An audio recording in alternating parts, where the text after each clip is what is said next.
Assalamualaikum warahmatullahi wabarakatuh. Saya Eka Utaminingsih, SSTMT, dosen Informatika Medis, Fakultas Kesehatan, Teknologi, dan Sains, Universitas Bumi Persada. Saya mengampu mata kuliah pengantar komputer, di mana mata kuliah ini merupakan mata kuliah wajib pada semester 1, dengan bobot SKS, 2 SKS yang terdiri dari teori dan praktek.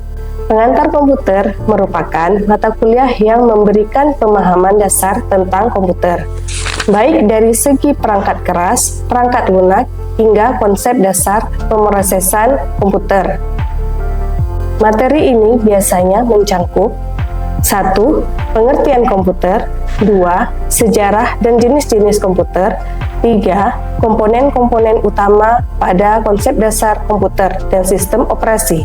Dengan mempelajari pengantar komputer, mahasiswa dan mahasiswi diharapkan dapat memahami konsep dasar komputer, serta bagaimana cara komputer digunakan dalam berbagai bidang agar dapat menjadi dasar untuk mempelajari bidang ilmu komputer lebih lanjut. Berikut adalah beberapa fungsi dari MK pengantar komputer. 1. Memahami komponen komputer, di mana pengantar komputer menjelaskan berbagai komponen komputer seperti CPU, RAM, dan perangkat input serta output. 2. Mengetahui konsep pemrosesan data, di mana pengantar komputer mengajarkan bagaimana komputer menerima input, memprosesnya, dan menghasilkan output sesuai dengan program yang berjalan. Ketiga, mengolah data, yaitu komputer dapat digunakan untuk mengolah, menyimpan, dan memproses data secara efisien. 4. Memudahkan pekerjaan, di mana komputer membantu mempermudah berbagai tugas, mulai dari membuat dokumen, spreadsheet, presentasi, hingga mengelola basis data. 5. Memperkenalkan berbagai jenis perangkat lunak seperti sistem operasi, aplikasi, dan perangkat lunak utilitas.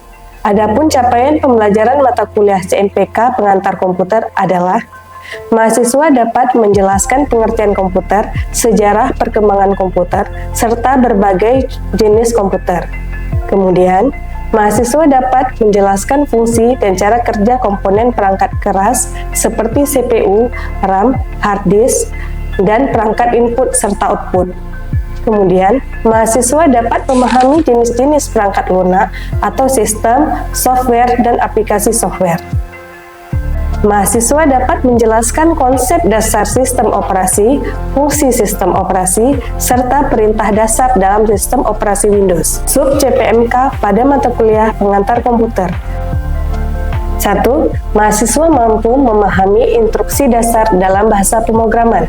Kedua, mahasiswa mampu mengidentifikasi berbagai jenis perangkat lunak dan kegunaannya.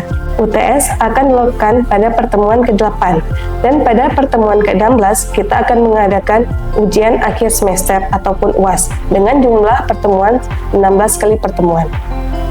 Itulah beberapa CPMK dan sub CPMK mata kuliah pengantar komputer. Pada bagian pendahuluan, dosen akan melakukan salam pembuka, memperkenalkan diri, absensi mahasiswa, menjelaskan capaian pembelajaran, dan juga pengenalan rencana pembelajaran semester ataupun RPS. Pada asesmen akhir, yaitu terdapat tugas sebanyak 20%, kehadiran 10%, UTS 30%, dan UAS sebanyak 40%. Yuk, mari sama-sama kita ikuti dan simak penyampaian materi saya pada video berikut ini.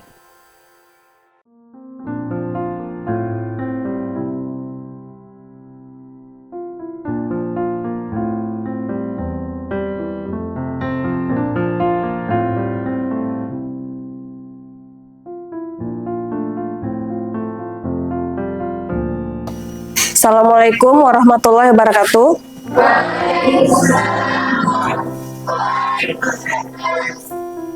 Oke, alhamdulillah hari ini semuanya sudah berkumpul. Seperti biasa, semuanya dalam keadaan sehat. Jadi, sebelum kita mulai pembelajaran, mungkin kita lebih baik berdoa, oke? Berdoa dimulai.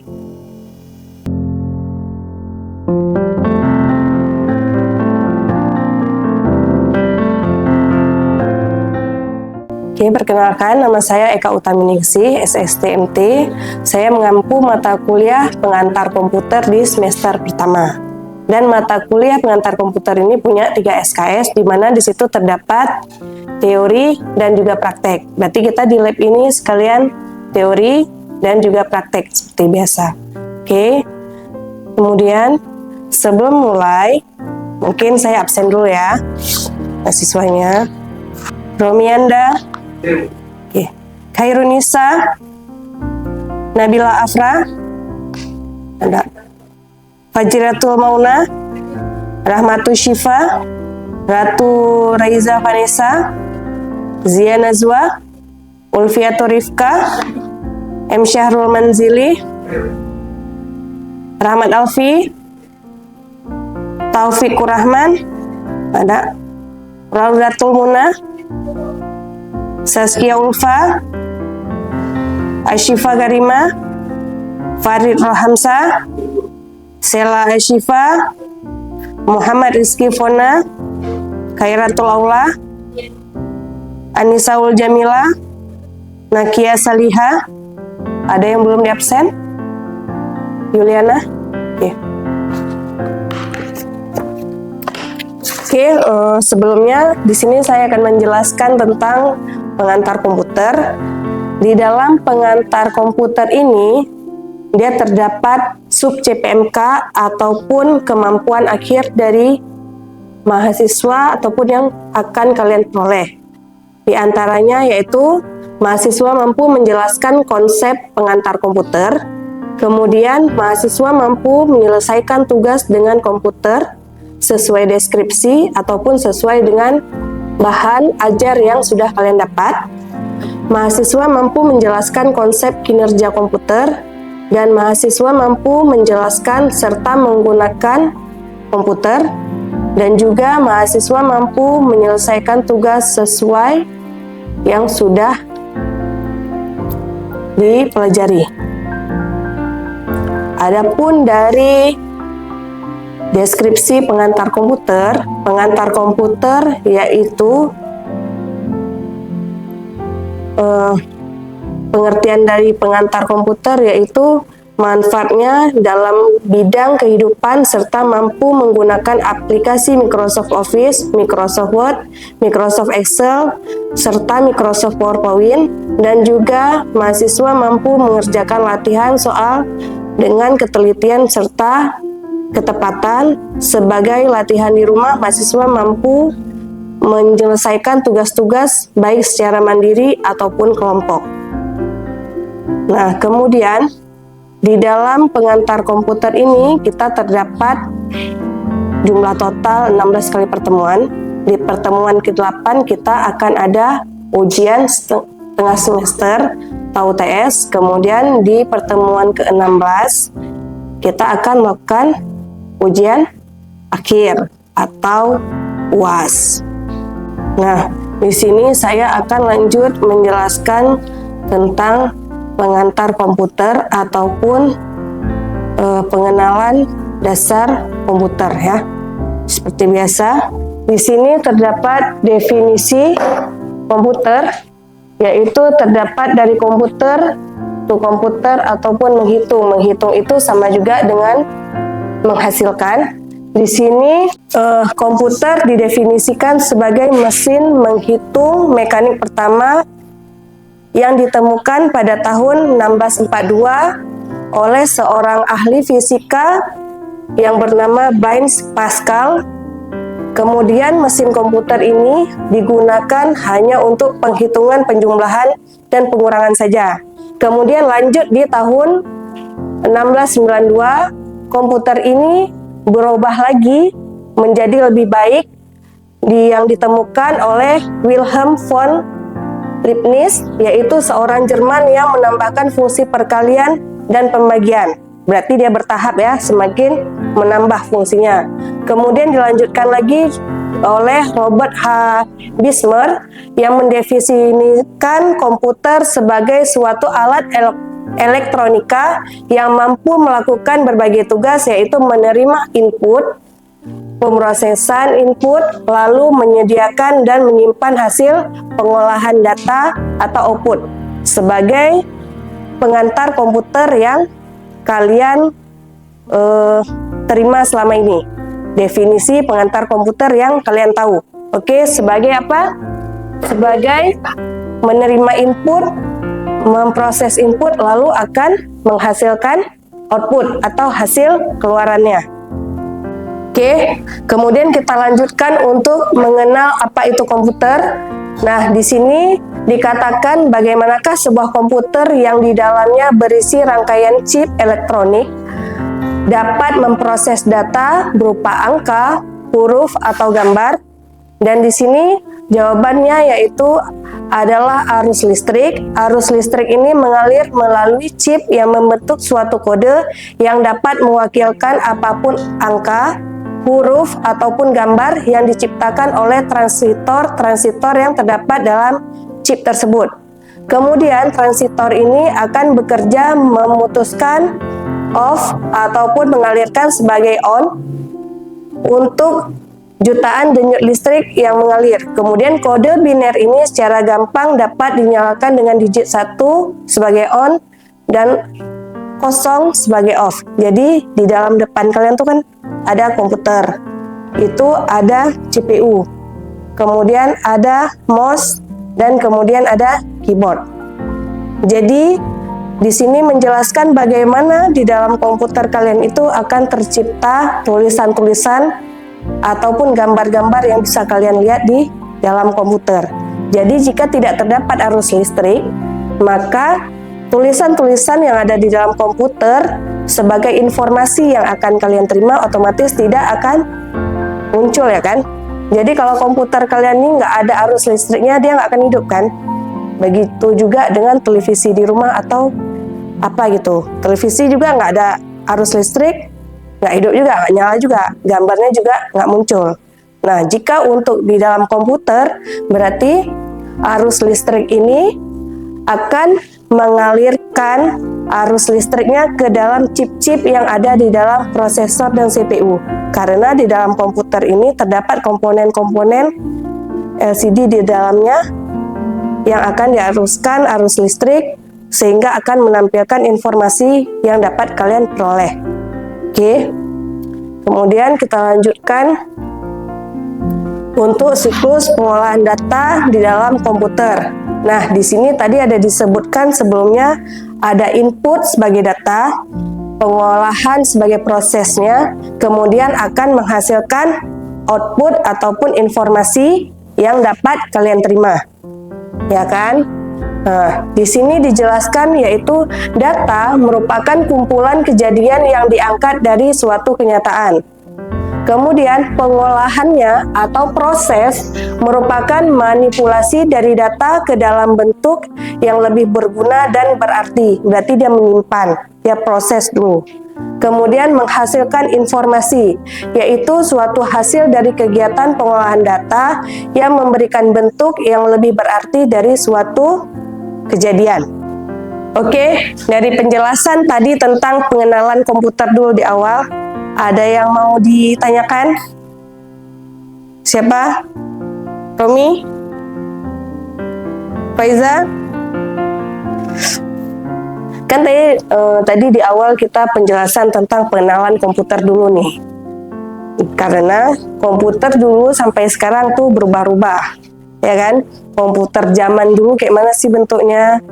Dari yang besar menjadi hingga slim seperti sekarang. Jadi tadi di dasar tadi, di awal tadi itu pengenalan dasar-dasar komputer dulu dari zaman dulu. Kan dulu kan gede kan, ibaratnya kayak TV sekarang. TV dulu di rumah segede mana sih? Gede kan? Kalau sekarang kayak mana TV-nya? Setipis apa? Setipis tisu kah? Setipis hati kah? Kayak gitu kan? Nah, oke, itu untuk pengenalan komputer dulu. Oke, sekarang kita lanjutkan untuk dasar komputer awal. Pengantar komputer awal, kita belajar ke dalam Microsoft Word dulu. Oke, karena itu yang utama. Oke, Menurut Sela Syifa, mana orangnya? Oke, berdiri. Apa itu Microsoft Word menurut kamu? Adalah Microsoft Word itu ya sebuah aplikasi yang membuat dokumen atau data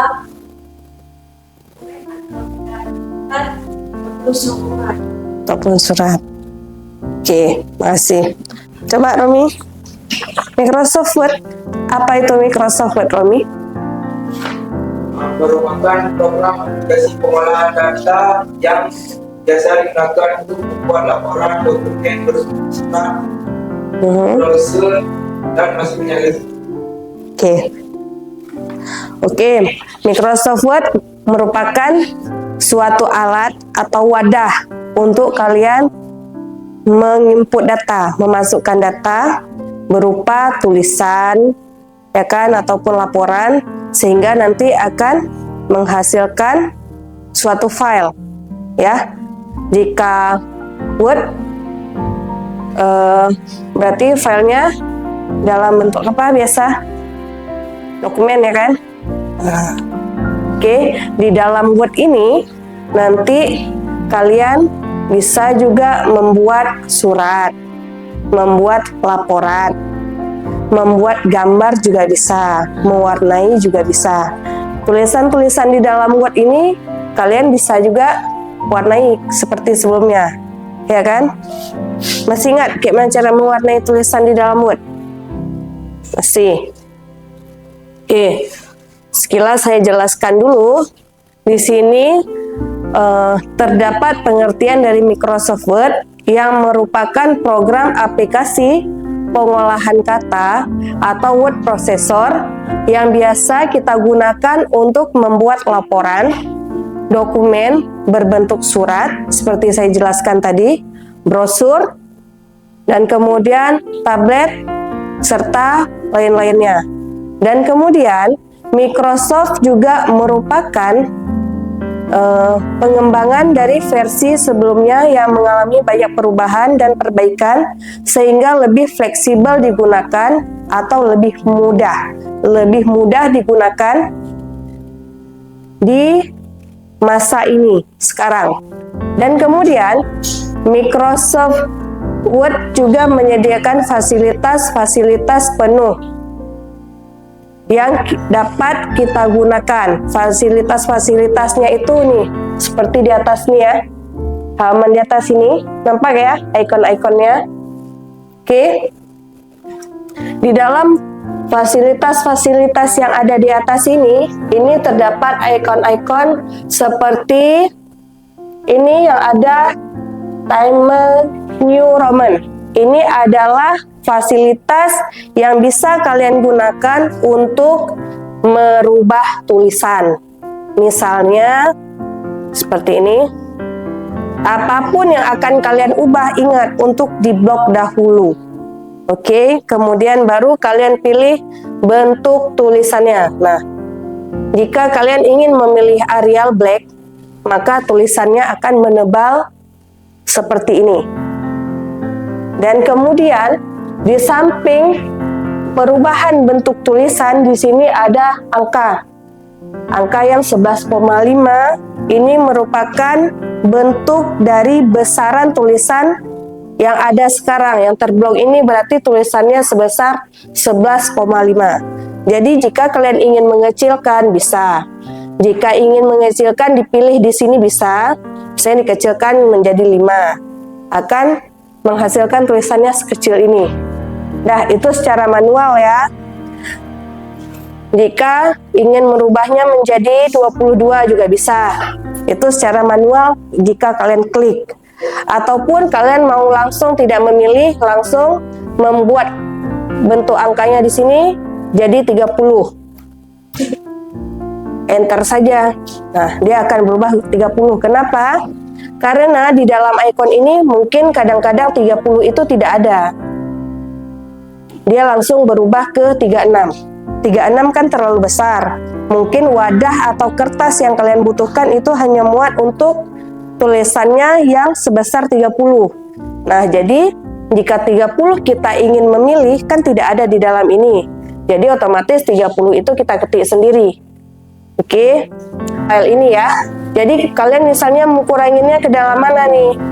Ke dalam ini yang ada 20, 22. Kalian butuhnya 21.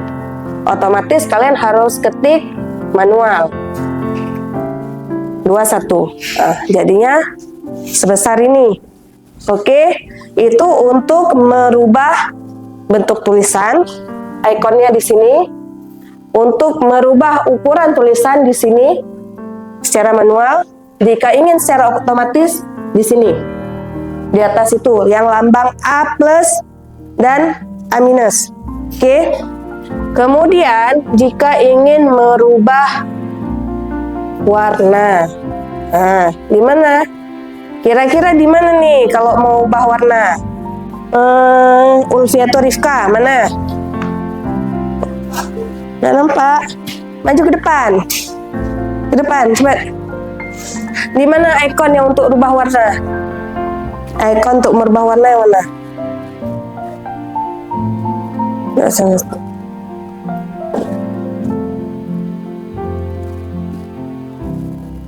Di mana ikon untuk ubah warna?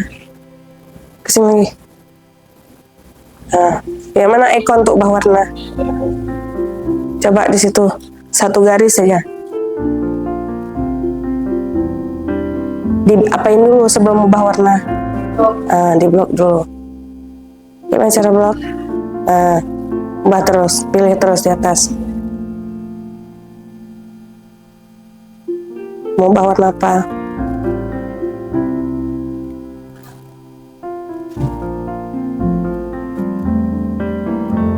Udah terubah tuh.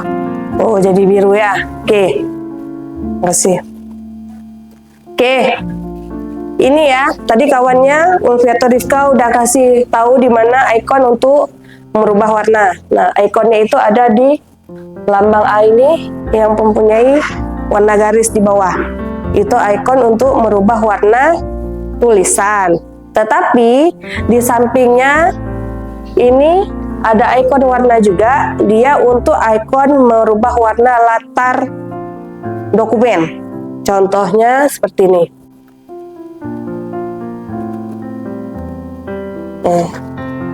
Oke, ini dasarnya putih kan? Nah, kayak mana biar kita ada warna kayak di belakang? Ikonnya ini dia tadi, yang ada spidol dan ada les warnanya di bawah. Jadi jangan salah ya. Jika nanti disuruh mewarnai latar, jangan pilih ikon yang merubah warna tulisan, tetapi ikon yang merubah warna latar. Ini dia. Oke, lanjut ya. Tadi udah saya jelasin kayak mana ikon merubah warna latar, merubah warna tulisan, membesarkan tulisan atau huruf, merubah tulisan. Nah, sekarang kita akan lanjut bagaimana kita merapikan tulisan. Oke. Jadi hari ini kita mau merapikan tulisannya ke kiri. Oke, rapikan ke kiri. Di sini ada ikon ya. Nih, di sini ada ikon Elin Text Live, itu untuk merapikan ke sebelah kiri. Kemudian ini ada center, itu untuk membuat tulisan kalian berada di posisi tengah. Kemudian ada Elin Text Right, itu untuk membuat tulisan kalian rapi ke sebelah kanan. Kemudian ada His TV, itu untuk merapikan tulisan kiri dan kanan. Nah, kayak mana bentuk merapikan tulisan kiri dan kanan? Ini udah rapi kiri dan kanan, berarti garis kiri dan kanannya sama jaraknya. Jika dia ingin berada di kiri, rata kiri, berarti hanya kirinya saja yang rata. Oke, kanannya dia tidak rata. Jika ingin merapikan kanan, kanannya yang rata, kirinya tidak rata. Kemudian jika ingin berada di tengah-tengah. Nah, biasa di tengah-tengah ini kita pakai untuk apa? Judul. Oke. Judul ya. Misalnya ini untuk judul. Judulnya di tengah.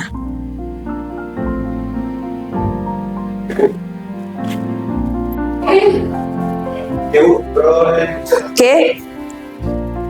Jadi biasa tadi untuk posisi di tengah biasa kita buat untuk apa? Untuk judul. Nah, misalnya ini ya, kita buat perbedaan antara judul dengan paragraf di bawah, biar ada perbedaannya. Jadi kita buat judulnya dulu.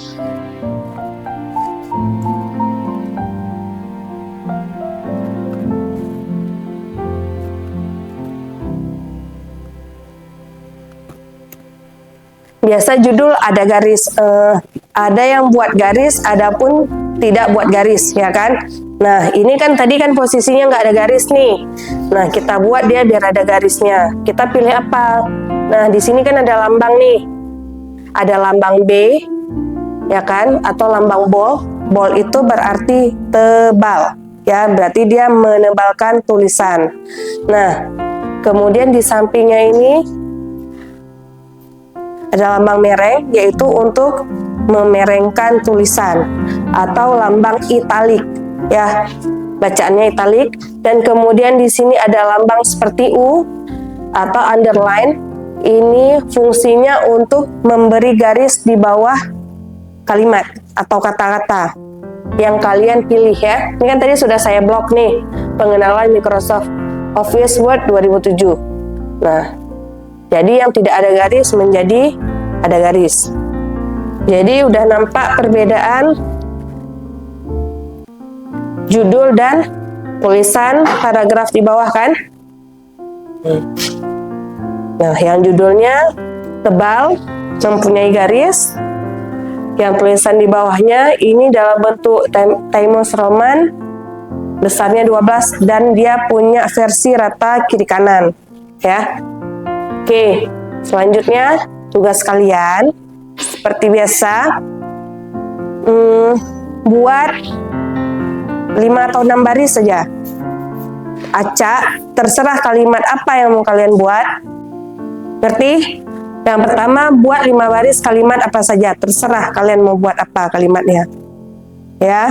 Kemudian dari tiap kalimat yang 5 baris itu kalian buat dalam bentuk yang berbeda warna, yang seperti sudah saya ajarkan tadi. Kemudian buat 2 kalimat mempunyai 2 warna latar yang berbeda. Yang mana tadi? Yang tadi kan ini latarnya putih nih. Tadi ada yang saya warnain kan latarnya. Nah, itu buat 2 aja. Ya, terserah mau warna apa. Kemudian tiap barisnya itu buat dalam bentuk tulisan yang berbeda. Misalnya ini saya buat Times Roman semua. Nah, kalian nanti satu kalian buat Arial, satu kalian buat italik, satu kalian buat komik, satu kalian buat Algarian dengan ukuran yang berbeda. Ada yang mau ditanyakan? Ngerti? Oke, silakan dibuat. Nanti akan saya cek satu-satu ya.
udah siap semua?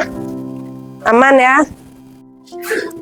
Oke, untuk bahan terakhir, ini yang akan kita pelajari next ke depan ya. Jadi untuk bahan hari ini, sekian. Apabila ada kekurangan atau kesalahan, saya mohon maaf. Assalamualaikum warahmatullahi wabarakatuh.